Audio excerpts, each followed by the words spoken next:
काका मला तुमच्याशी थोडं बोलायचं आहे. बोल ना बेटा. श्रीकांतने ना काय केलं श्रीकांत? तुला काही त्रास वगैरे दिला का त्याने?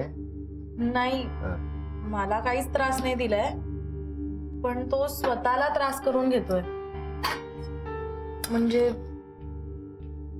काही खाल्लं नाहीये, सकाळपासून रूम मधनं बाहेर सुद्धा आला नाहीये तो. मग आता मी काय करावं? कशी तुझी अपेक्षा आहे? मी ताट घेऊन जाऊ का बेडरूम मध्ये आणि त्याला चारू कसा घास लहान बाळासारखा? लहान आहे का तो? ऐका पण तुम्ही एकदा त्याच्याशी बोलू शकलात तर मे बी. मला नाही तशी गरज वाटत. काय प्रॉब्लेम आहे हो तुम्हाला स्वतःच्या मुलाशी दोन शब्द बोलायला? आणि तुम्हाला नसेल जमत ना तसं जाऊन सांगा त्याला, मला तुझ्याशी बोलायचं नाहीये, तू तुझ्या अमेरिकेला परत निघून जा. पण स्वतःला आणि आम्हाला असं त्रास देऊ नकोस. शांता, बोलतो. हे असे हट्टी आणि तो डबल हट्टी. या दोघांच्या भांडणात मला काय त्रास होतो हे कोणाला कळतच नाहीये. मला तर खरंच वाटतं हा अमेरिकेहून आलाच नसताना तर खूप बरं झालं असतं, माझ्या डोक्याला हा त्रास तरी झाला नसता. काकू प्लीज शांत व्हा ना तुम्ही. बसा आधी, बसा आणि शांत व्हा.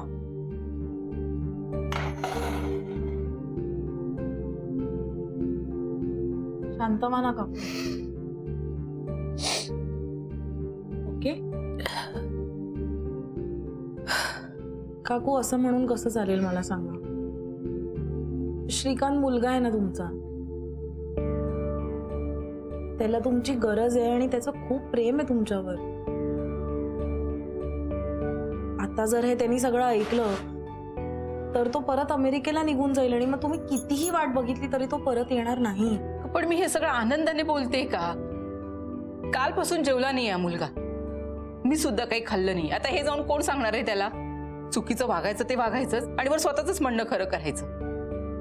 मला सांग, काय गरज होती त्याला त्या मुलांशी असं वागायची? ते राहतायत ना त्यांच्या घरात, हा ह्या घरात, मग विनाकारण कशाला हे सगळं?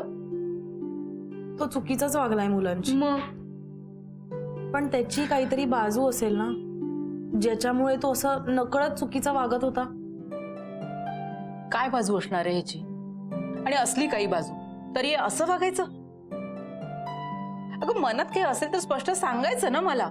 हे असं भांडून आरोप करून कोणाच्या काय हाती लागलं? त्यांनी प्रयत्न केला असेल, पण कदाचित तुमच्यापर्यंत ते नीट पोचलंच नसेल.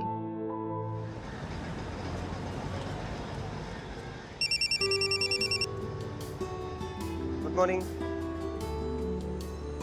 तुला काय वाटलं की तू गुड मॉर्निंग केल्याने माझा दिवस चांगला जाईल? हा म्हणजे तुझं माहिती नाही, पण सकाळी सकाळी तुझा आवाज ऐकला की माझी सकाळ मस्त जाते. हे बघ सुमित, तुझं काय काम आहे ते सांग, नाहीतर मी फोन ठेवते. माझा वेळ वाया घालवू नकोस. बाय.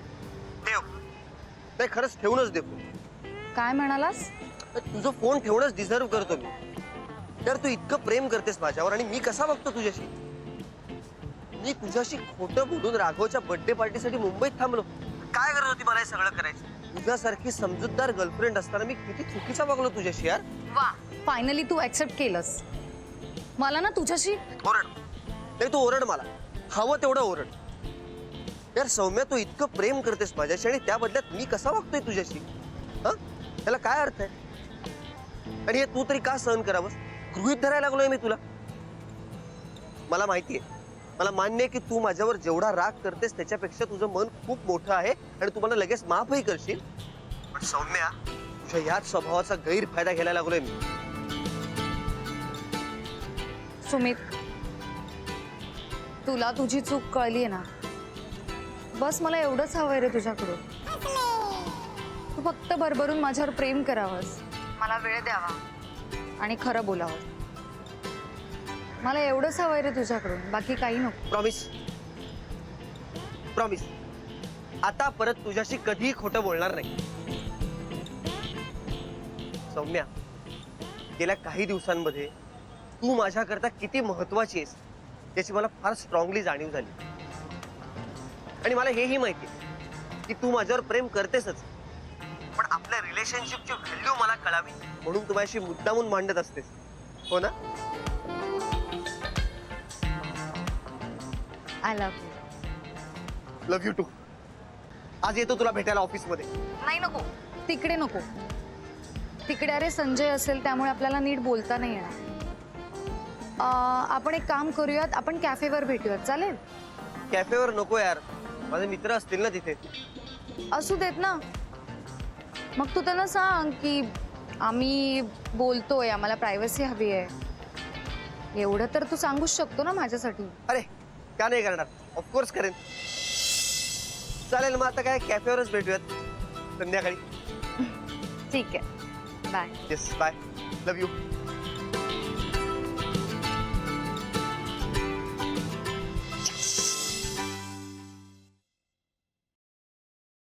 तुझं नाव Guinness book of world record मध्ये येणार आहे का 1.5 मिनिटात उपमा संपवल्याबद्दल. श्रीकांत, तू उगाच माझी मस्करी करू नको हा. आणि तुला काय कळणार आहे 1.5 मिनिटाचं महत्व? तू सध्या नोकरी करत नाहीयेस ना, म्हणून तुला माहिती नाहीये, पण खूप डिफिकल्ट आहे अरे, माहितीये का? म्हणजे असं आतंकवादी असल्यासारखं फिलिंग येतं. सारखं फायरिंग होतं माहितीये का उशिरा पोचल्यानंतर, आणि मग अख्खा दिवस वाईट जातो यार, खूप प्रॉब्लेम होतो. एनिवे चल बाय, मी निघते, मला खूप उशीर होतो. अरे संपव ना ग. नाही उशीर झालाय. आजच्या स्पेशल दिवसासाठी तुला माझ्याकडून हे स्पेशल गिफ्ट. हा पण दिस इज फॉर यू. घे घे घे. आजचा स्पेशल दिवस तुझ्या आयुष्यात 1000 वेळा येऊ दे, आणि प्रत्येक वेळी तुला पहिलं विश करणारा मीच असू. आणि तुझ्या चेहऱ्यावरचं हे स्माइल का, हा, हे 1000 वोल्टचं स्माइल असंच कायम तुझ्या चेहऱ्यावर राहू दे. All the best. Okay, thanks Raghav, पण हे सगळं कशाबद्दल आहे? तुला काय वाटलं, तू आम्हाला कुणाला सांगितलं नाहीस म्हणून आम्हाला कळणार नाहीये? हे बघ, हमारे जासूस चारों तरफ फैले हुए हैं मोहतरमा. बाबा राघव पासून कधीच कुठली गोष्ट लपून राहत नाही. तू काय बोलतोयस ना राघव, मला काही कळत नाही, पण मला खूप उशीर होतोय ऑफिसला जायला, सो मी निघते. ओके, एक सेकंड. काय फालतूगिरी लावली? हे बघ, हे हे हे बरोबर नाहीये.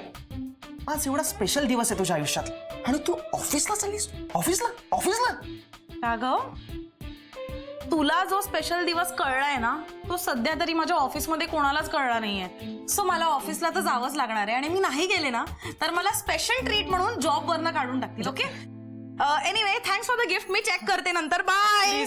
प्लीज चेक कर.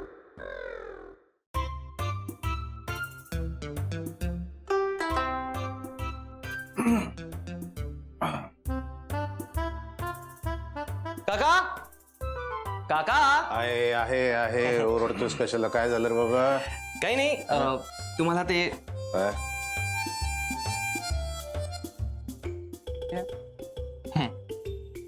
या महिन्याचं भाडं ऍडव्हान्स. अरे काय घाई असते रे तुम्हा लोकांना? हा? ते काय काल एका दिवसात घर काय सोडून चालला होतात, आता सुरू नाही झाला महिना तर पैसे काय घेऊन आला? तुम्हाला काय भीती वाटते काय की कोणीतरी घरातून काढेल तुम्हाला परत म्हणून? नाही काका, मग? असं अजिबात नाही काही. तसं नाहीये, तेच बरं आहे. अरे काल तो टेम्पो आणला, सामान, ती माणसं, खर्च झाला असेल तुमचा. तुम्ही काही काळजी करू नका, सध्या असू दे. नाही काका, तसं तुम्ही काही घडूच दिलं नाहीये काका, तशी वेळच येऊ दिली नाहीये तुम्ही. प्लीज ठेवा. माझं एप्रिल फुलचं प्लॅनिंग ऐकशील ना तर वेळ आवशील. आज धमाका होणार आहे. काय करतोस तू? आज माझा बकरा सगळ्यांसमोर त्याचा पोपट करून घेणार आहे. अच्छा, म्हणजे बकरा पोपट बनणार आहे. पोपट बकरा बनणार? नको विचार करू. आपला मेंदू गुडघ्यात आहे की नाही?